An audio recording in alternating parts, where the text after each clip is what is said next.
தி வெர்ஷனா இல்ல சின்மயி வெர்ஷனா அப்படிலாம் யோசிக்கிறதுக்கு இல்ல. முத்தமழை சாங் சூப்பர் அவ்வளவுதான். 2மே நல்லா இருக்கும். ஆனா அந்த தி வெர்ஷன் பாத்தீங்கன்னா, அகநானூறு பாட்டுலாம் இருக்கும்ல. தலைவனும் தலைவியும் பிரிஞ்சிருப்பாங்க. அப்புறம் தலைவி வருத்தப்படுறதெல்லாம் அந்த அந்த பாட்டுல சொல்லியிருப்பாங்க.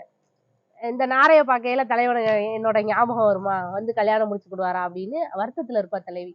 அப்ப அந்த அந்த வலி இருக்கும்ல, அத அப்படியே தியோட வாய்ஸ்ல நம்ம பார்க்கலாம். "கண் விழித்தேன் அவன் காணவில்லை" அப்படின்னா, நிஜமாவே யாரோ காணாம போயிட்டாங்க. அந்த அந்த வலி அப்படியே தெரியும்.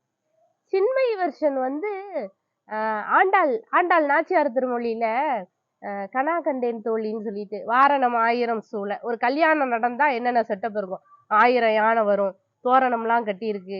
இதெல்லாம் சொல்லிட்டு, ஆனா இதெல்லாம் கனவு அப்படின்னு சொல்லுவாங்க. அந்த ஒரு ஃபேண்டஸி இருக்குல்ல, அது வந்து அப்படியே சின்மயி வெர்ஷன்ல இருக்கும். 2மே சூப்பர் தான். இது கூட இது குறையான்னு இல்ல.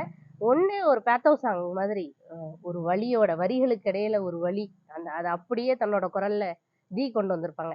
சின்மயி வந்து காதல் காதல் அப்படியே ஓவர் ஃப்ளோ ஆயி வந்ததுன்னா எப்படி இருக்கும்? அது சின்மயி வாய்ஸ்.